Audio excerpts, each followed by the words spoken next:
Aujourd'hui, au Geek Show, on va vous parler d'un fanfiction de Alpha Flight. Bon, fanfiction d'Alpha Flight. J'aimerais savoir un film d'Alpha Flight. Mais j'en ai beaucoup à dire, fait qu'on va faire ça un peu rapidement pour l'intro.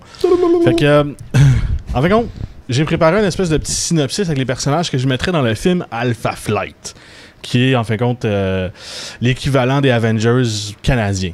Dans Marvel aussi. Ouais, mais ils remplacent les Avengers aussi à un certain point, puis c'est une équipe qui gagne très cool. Mais pas des super-héros poches là, de bande dessinée qu'on connaît pas. Là. Non, non. C'est dans Marvel. C'est dans Marvel, c'est des vrais super-héros qui ont même parlé de faire un film de ça. Fait que moi, je me suis dit, faire un fanfiction pour le placer dans le temps. Donc, je commence tout de suite avec ça. Je veux juste le situer. Moi, je le mettrais après Avengers 3. Qui est censé être Civil War. Ça va être vraiment rocky. Fait qu'il n'y a plus vraiment d'Avengers. Parce que Civil War, ça disband, disassemble les Avengers. Fait qu'il n'y a plus vraiment d'Avengers. Fait que je commence tout de suite avec ça. Ça commence dans la préhistoire, OK? Ça, c'est assez cool. La première scène, ça commence comme ça. Okay? Il y a deux clans d'hommes des cavernes qui se battent l'un contre l'autre. Puis il y a le chef d'un des deux clans qui s'appelle Eshu. S-H-U. Eshu. OK? Qui abat le dernier ennemi. Puis là, tout le monde est Rawr! On est super content, on a battu l'ennemi. Puis là, il y a un vaisseau qui arrive. Un gros beam de lumière. Tout le monde disparaît.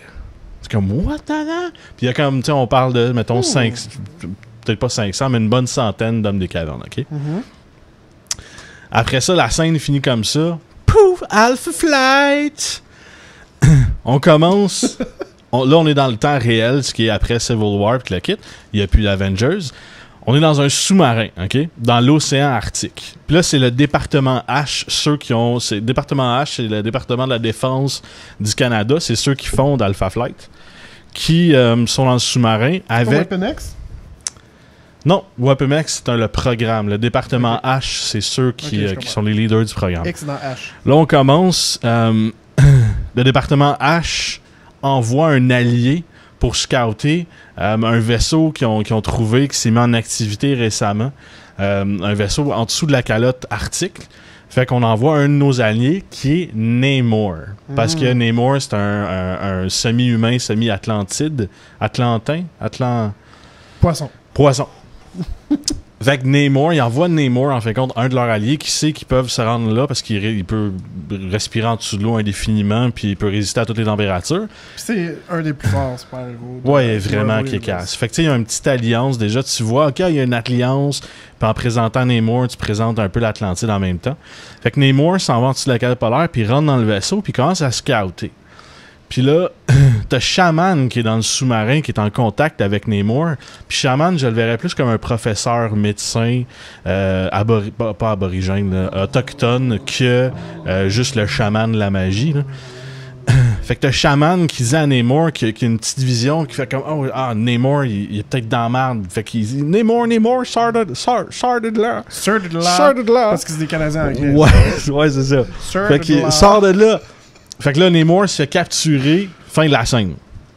Après ça, on est dans le département H avec les présidents, les têtes de département, ces affaires-là. Ministre canadien. Ouais, les ministres canadiens. Ceux qui font rien, en fin de compte. Jim Flaherty. Ouais. Qui se réunissent avec Shaman, qui faisait partie de la mission, puis le kit. Puis là, ils disent, OK, là, on est dans le trouble. On a demandé à un de nos alliés, Namor, d'y aller. Si on retrouve pas Namor, il va y avoir une guerre entre l'Atlantide puis les terrestres. Fait que là, il faut retrouver Namor. Puis de deux, on sait toujours pas c'est quoi le vaisseau qui s'est mis en activité récemment. Fait que là, il faut vraiment faire de quoi. Fait que Shaman, il propose, parce que lui, il a des pouvoirs de precognition, il voit un peu le futur.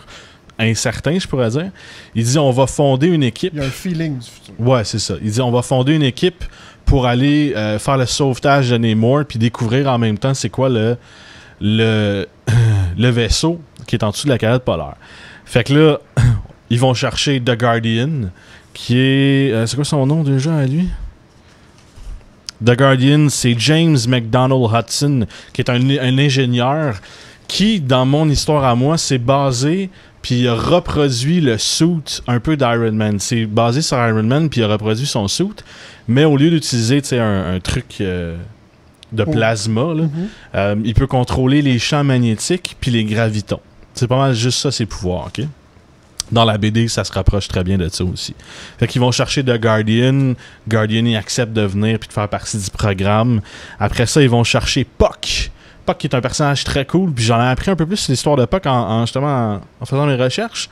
Puck, c'est un gars qui fait 7 pieds.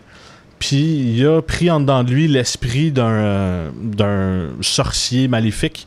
Il y a très longtemps, dans les années 1920, quand il cherchait des... C'était un mineur, à vrai dire.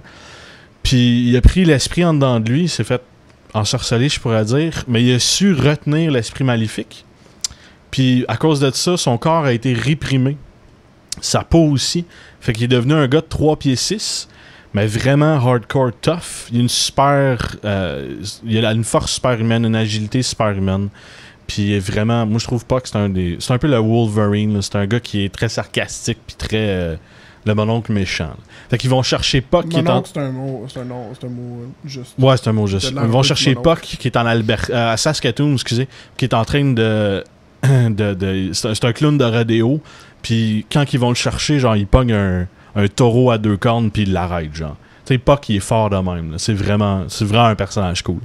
Fait que là, ils vont chercher Puck. Après ça, ils vont aller chercher Sasquatch. Puis là, c'est un peu à la first class. Fait que tu vas chercher du monde, puis on s'entraîne ensemble. Ils vont chercher Sasquatch, qui est un docteur qui voulait imiter la transformation de Hulk. Puis c'est un physiciste. Fait qu'il s'est bombardé de rayons gamma, mais ça a eu un effet un peu à la Hulk. Il se transforme en Sasquatch. Mais au début, il n'est pas capable de contrôler son pouvoir parce que quand il commence à se transformer, il a tellement mal qu'il perd la tête, puis il devient Hulk, puis il pète tout. Fait que là, il est dans les forêts de la Colombie-Britannique, puis Shaman a des pouvoirs psychiques, fait qu'il est capable de calmer la douleur de Sasquatch. Fait que là, Sasquatch est capable de redevenir humain, puis après ça, il l'engage dans son équipe. Puis Shaman va apprendre à Sasquatch une méditation qui va lui permettre de réprimer la douleur, ce qui veut dire garder son intellect quand il se transforme en Sasquatch. Puis bien sûr, après ça, on va chercher à Montréal Jean-Paul Beaubier puis Jeanne-Marie Beaubier qui est Aurora puis Northstar. Puis en même temps, j'aime ça parce que ça introduit un super-héros qui est homosexuel. Oui, ça, je trouve ça vraiment cool. Puis Aurora... C'est un des premiers, sinon le premier dans le Marvel Universe, right? Le premier homosexuel qui s'est avoué. Oui, il s'est marié récemment dans la BD. Fait que là, on va chercher Northstar puis Aurora. Puis Shaman, encore une fois, apprend Aurora parce qu'Aurora a un problème de double personnalité. C'est une Montréalaise. Ouais, c'est une Montréalaise, c'est pour ça qu'elle est folle. Puis Shaman, encore une fois, il apprend comment méditer pour contrôler sa deuxième personnalité, mais pas la réprimer, ce qui veut dire la laisser aller dans les batailles, puis de reprendre le contrôle dans les moments calmes. Parce que sa deuxième personnalité, c'est une crise de folle. C'est tout de quoi qu'on parle. Fait que là, on a tout notre... on a tout notre élément de first class, d'apprentissage, dont on a recruté l'équipe, puis on s'entraîne ensemble. Puis là, c'est le moment d'aller affronter le vaisseau, parce que le vaisseau commence à bouger puis s'en venir vers le Canada. Fait que là, boum, c'est nommé, c'est Alpha Flight, on s'en va sauver Namor. Fait que là, on s'approche du vaisseau, on est capable de stopper le vaisseau. Puis là, il y a une armée d'hommes des cavernes, un peu cybernétiques, je pourrais dire, parce qu'ils ont des ajouts mécaniques. Parce que ça, c'est dans la vraie histoire, là. Ça s'est passé dans Alpha Flight. Ils ont des ajouts cybernétiques, ce qui les rend plus forts, plus intelligents, plus rapides. Il y a une armée d'hommes des cavernes qui sort du vaisseau pour affronter Alpha Flight. Fait que là, t'as The Guardian qui va rentrer dans le vaisseau pour aller sauver Namor. Puis t'as le restant d'Alpha Flight qui va rester à l'extérieur pour combattre l'armée. Puis ce qui va arriver, on va en parler dans l'après-show. Parce que ça va être la fin du film dans l'après-show. Mais ça va être intéressant. Allez voir ça. Ça se passe vraiment dans les BD, tout ça? Tout ça, ça se passe dans les BD. De façon fractionnaire. Là. Mais j'ai vraiment fait mes recherches. Puis je veux vraiment vous garder la fin pour l'après-show. Ça risque d'être assez intéressant. Mais... c'est vraiment tout dans les BD fractionnaires, ça fait partie de l'histoire de chacun. Puis j'ai vraiment pris ça en compte, puis j'ai vraiment timé dedans. Cool. Donc, on se voit dans l'après-show mercredi pour la fin de Alpha Flight.